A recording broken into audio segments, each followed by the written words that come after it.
I was fortunate to learn that contrary to popular opinion, we, black and brown and queer and trans and gender-expansive royalty have always been around, and we show no signs of fading. Recognizing this reminds me again that we what? What are we? We are the ones we've been waiting for. I'll come back to it once more so you'll have your opportunity. My story is uniquely my own, but it is also one that I've come to see and resonate with so many others who, like me, overcame adversities through the gift of voices that challenge the harmful words and deeds and replace them with words of love and support. Through my own fortitude, I've been able to turn my story of survival into a story of joy and resilience and unyielding hope. For tonight, I will not relinquish unto you my trauma. I will relinquish unto you my healing. Far too often, people of color are asked to become reduced to the sum of their most painful circumstance. I refuse to be complicit in that attempt. I've often been criticized for my optimism, for my unyielding confidence, for my faith in the power of love, and that it is fundamental in our right and our success in achieving justice and freedom. But make no mistake, I know where I've been, and I celebrate what I've overcome. Still, I've been told that I paint too rosy a picture for the incalculable dark days we are in. And I know that I'm not alone in feeling burnt out at times. I know that I'm not alone in feeling heartbroken every time I see the face of another beautiful human life lost to violence. I know that I'm not alone in feeling rage every time a perpetuator of violence walks free without being held accountable, without being guided towards reparation and restorative justice. I know that I'm not alone in reeling every time a woman anywhere in the world is treated inhumanely and without disregard for her life. I know that I'm not alone in feeling that sometimes I am not enough. But even stronger than the worst pain, even more compelling than my rage, is the accompanying heartbeat and an unyielding spirit of faith, hope, and perseverance that keeps me journeying on. An interviewer once asked the brilliant American novelist, poet, and social critic James Baldwin if he was in despair regarding the state of the world. Baldwin replied, "I never have been in despair about the world. I've been enraged by it. I can't afford despair. You can't tell the children there's no hope." In my work as the Assistant Director of Diversity Recruitment for Columbia College Chicago, I must maintain faith in a future for students that I connect with all over the United States. I know that I cannot tell these future leaders, these artists, these visionaries, these change makers that there is no hope. I cannot tell them that there is no hope because that is simply untrue.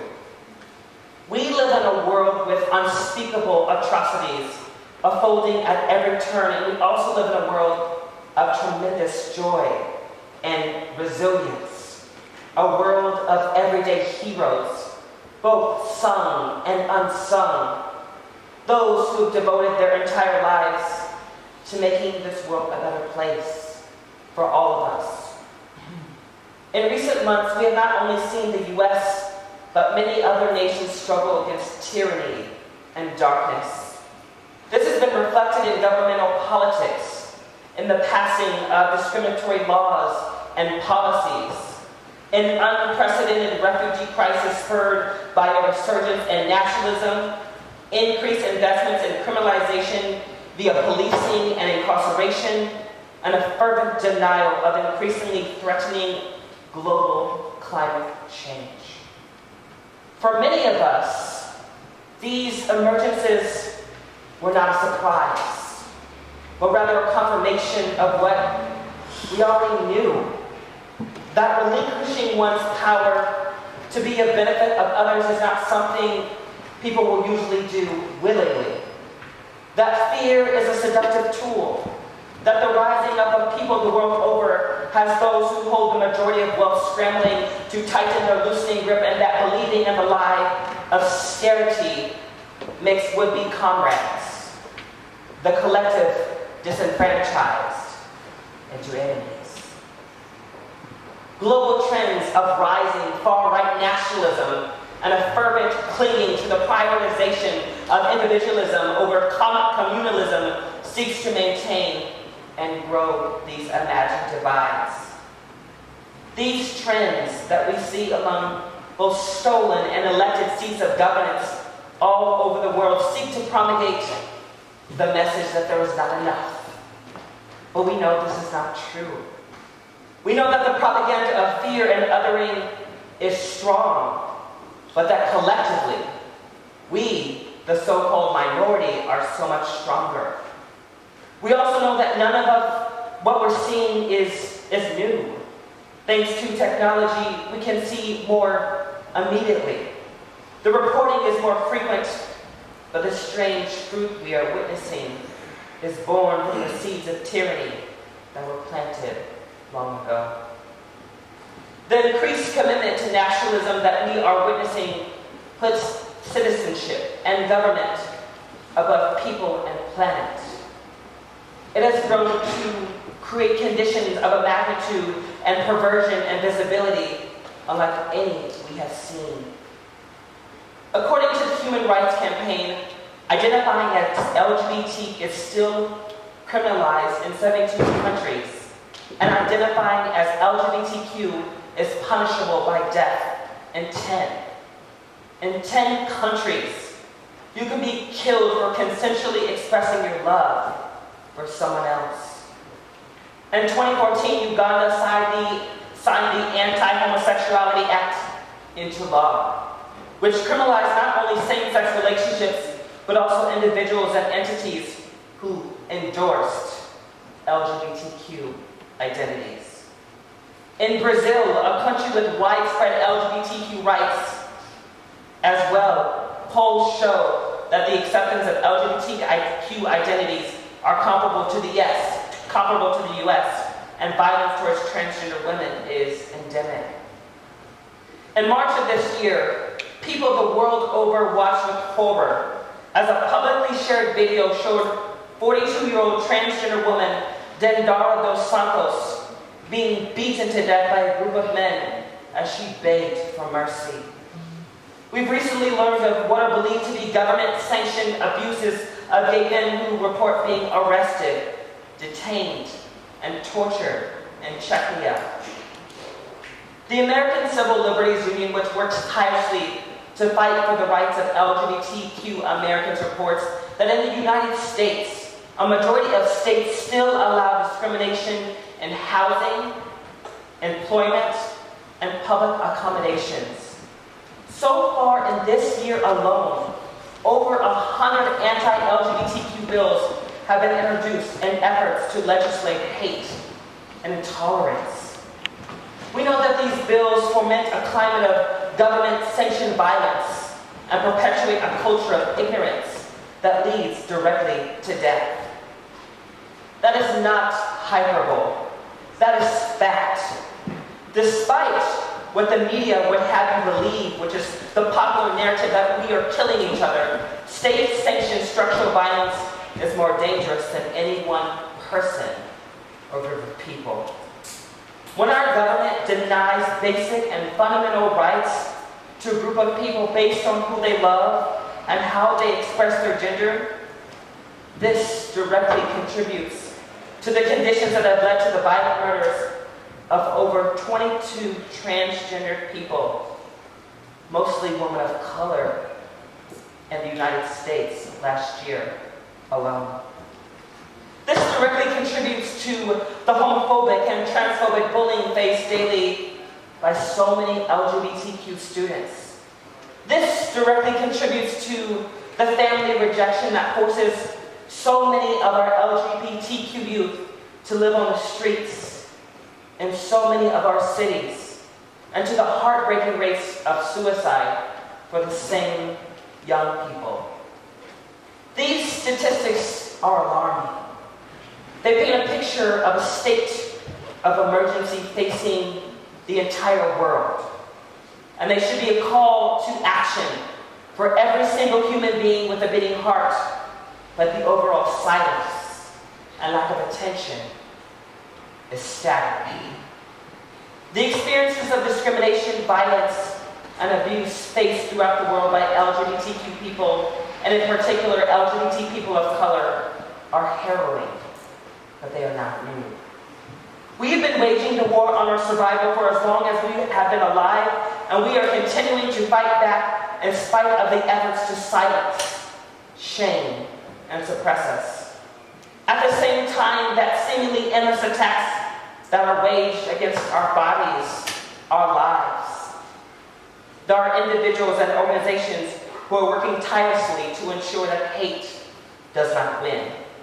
In the United States, we experience the monumental passing of marriage equality, which gives all Americans, regardless of the state in which they live, the right to legally marry the person of their choosing, regardless of their sex or gender identity. We have people like 17-year-old transgender high school student Gavin Grimm, who courageously worked his way through the lower courts of the U.S.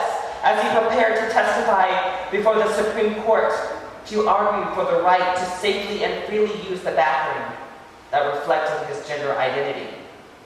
There are movements like Black Lives Matter that are bringing people together and fighting against oppression by calling for the centering of Black and queer lives every day. There are transgender people of color in every city of the United States and throughout the world who are occupying every sector of public and private life, from business to science, to government, to technology, to art, to education, to parenting, to ensure that our siblings are treated with dignity and respect as they navigate their personal and professional lives.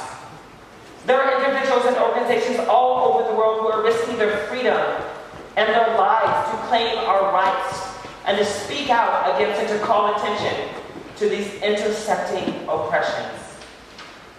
Self-described Black, lesbian, mother, warrior, poet, Audre Lorde once said, "When I dare to be powerful, to use my strength in the service of my vision, then it becomes less and less important whether I am afraid."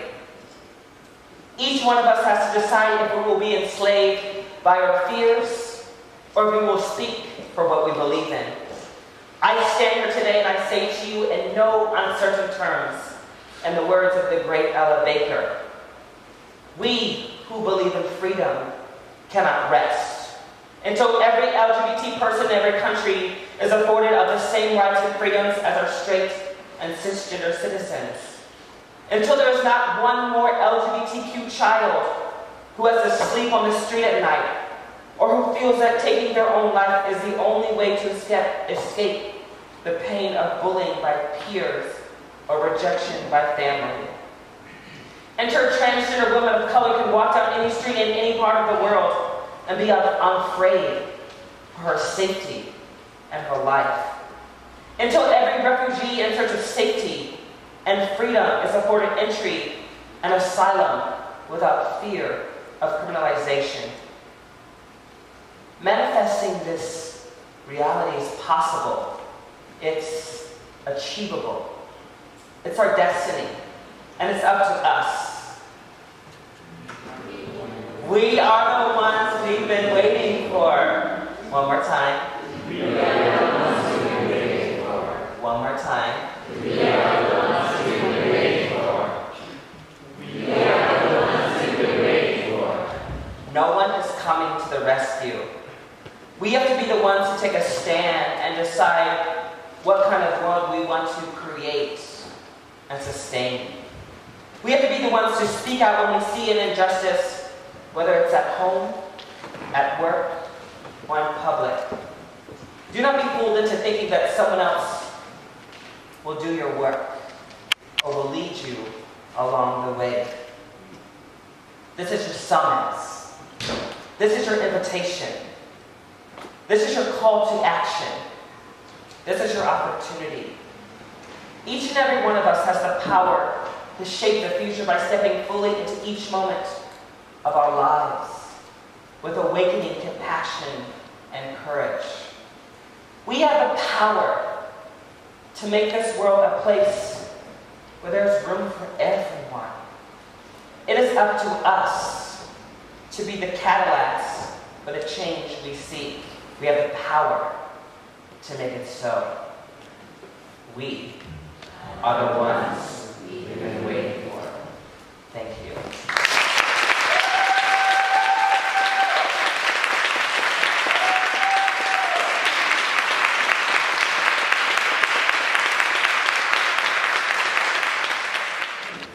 So, any questions?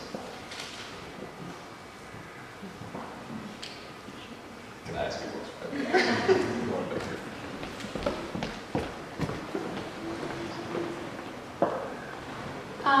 I'd like to ask, like, you've been fighting for something against, like, a paradigm, like, which is dominant, and that you probably, which is quite, parallel to any other things that we've been fighting for. How do you deal with emotions or uncertainties, or sometimes I can never get there? Okay, so what I hear you asking me is, how do you deal with a parent regarding navigating justice? Is that what you're asking me? Or fighting the dominant paradigm. Oh, fighting a dominant force or a dominant parent?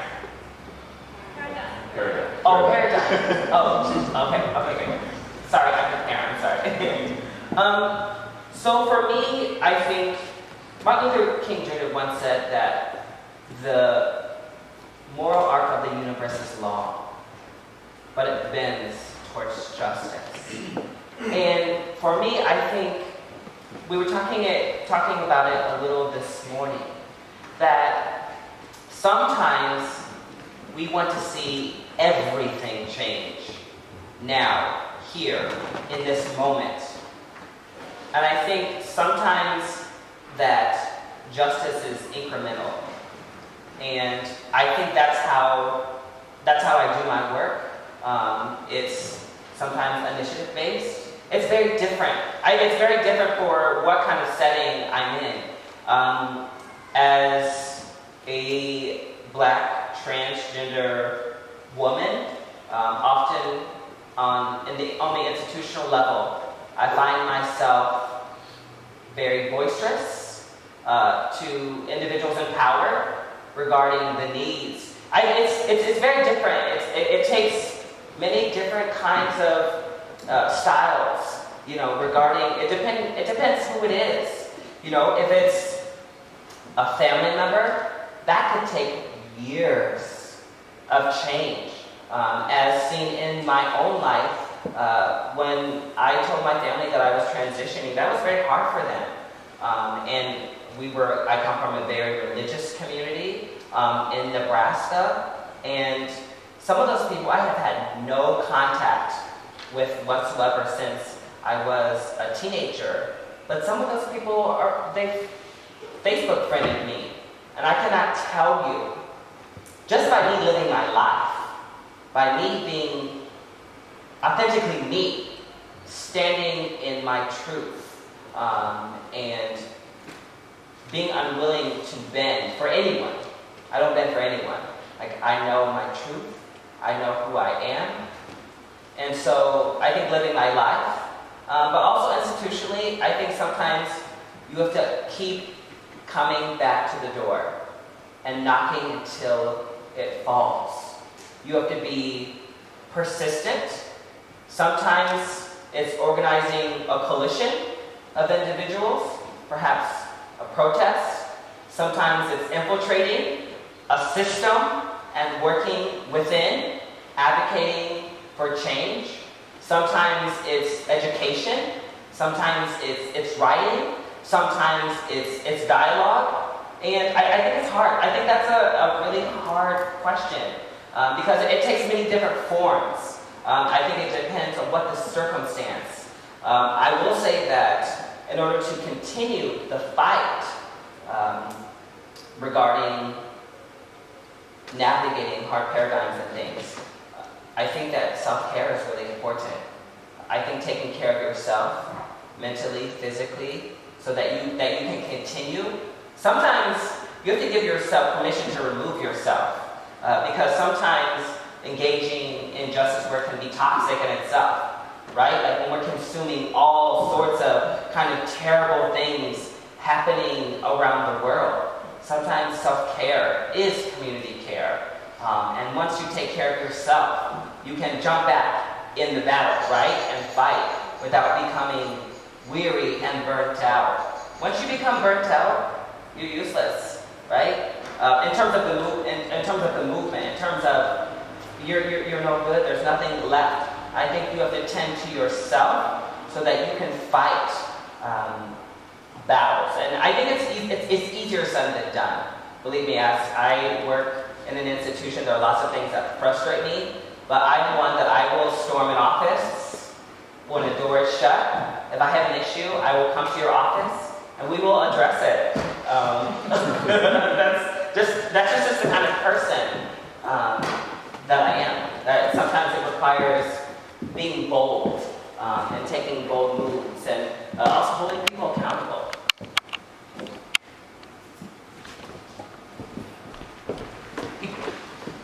I like to be amongst people. So thank you for your talk. It was great. It was really empowering. Really lovely to be here. I think so.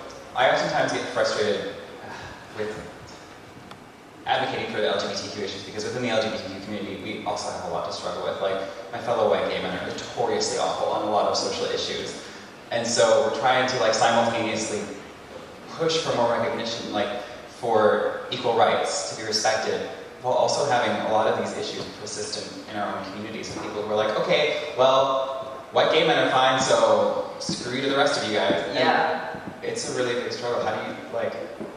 How do you do both at the same time? Do you do both at the same time as a division of tactics? So I agree.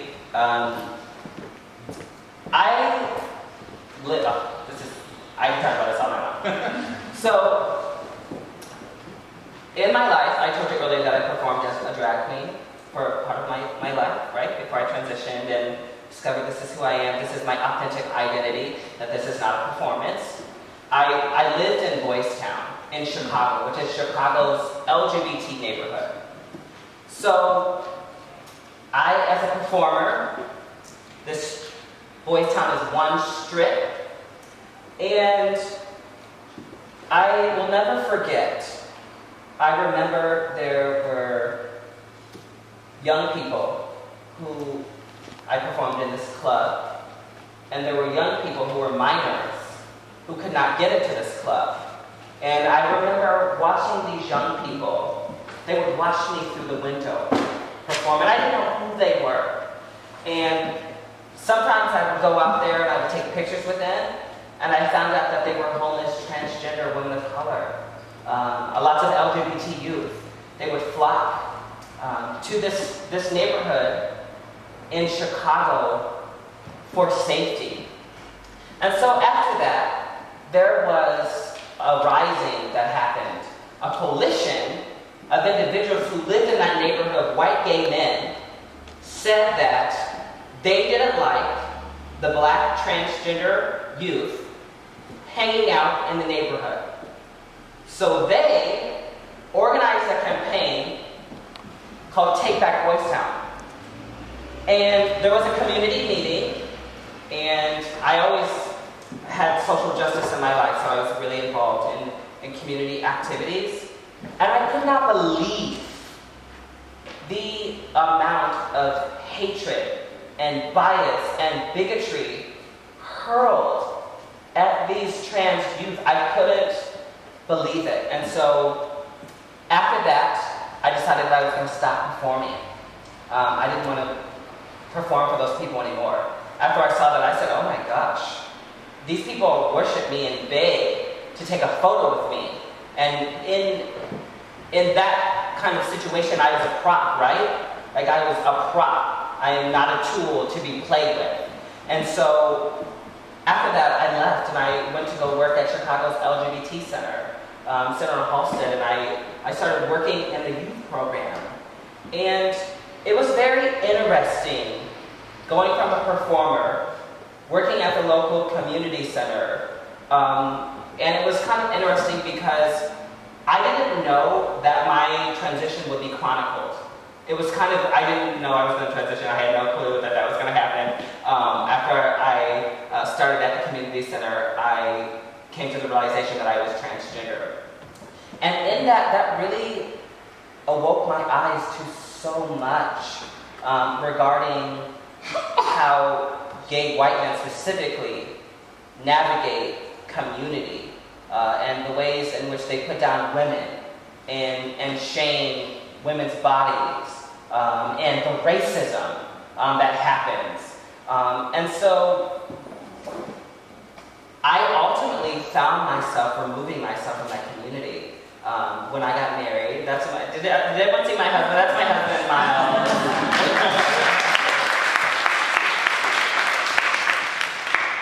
So when Miles and I got engaged, I decided to move out of that neighborhood, and I moved into Hyde Park, which is a black neighborhood. And I felt that economically, I wanted to invest in a black neighborhood instead of an LGBT neighborhood that did not cater and center around people of color.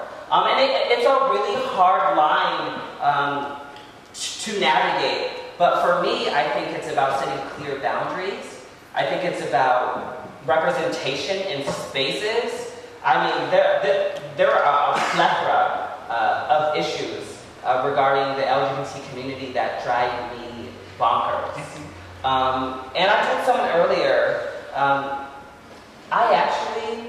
I even sometimes separate myself from activist spaces just for my self-care, you know, because people are arguing over identity politics, right? And I feel that in this state, I talked a little bit about in my keynote about being like a black transgender woman, but I am so much more than that. I'm an educator, I'm a wife, I'm a woman of faith, and I felt that the community was limiting me, you know, in terms of who I could be, and let alone economically, you know, in terms of how transgender women are treated in the LGBT community. And so I think it's a fine line, and I talk about it, you know, to start the dialogue, and I don't navigate those spaces. I don't, and a lot of those people have fallen by the wayside,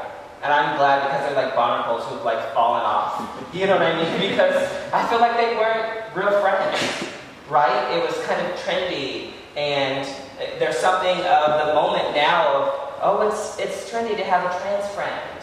It's especially in gay circles. Oh, this is the trans friend. Oh, that's the drag queen. Oh, she does drag. And within that, the drag queen doesn't get to be seen with any kind of eroticism. Same as the trans woman, that she cannot be desired within that, you know. And so I think that we have to expose and call that out because it literally drives me crazy. And it's something that I refuse to navigate. I've removed myself. Sometimes you have to remove yourself from communities, from spaces, for your own self-care. And sometimes I don't always preach to people. I think living my life, I've come to the point in life that living my life is enough. That being me, living in my truth, is an example enough. I hope that answered your question. That's one of those home conversations. Do you all ever like go home and you have like the same conversation, like you have a glass of wine and you're like, oh my god, that is so problematic. It's just one of the things, like there's like a trigger, that's one of the issues. That's one of the issues. But I do like RuPaul's Drag Race. I do like RuPaul's Drag Race. There are some problematic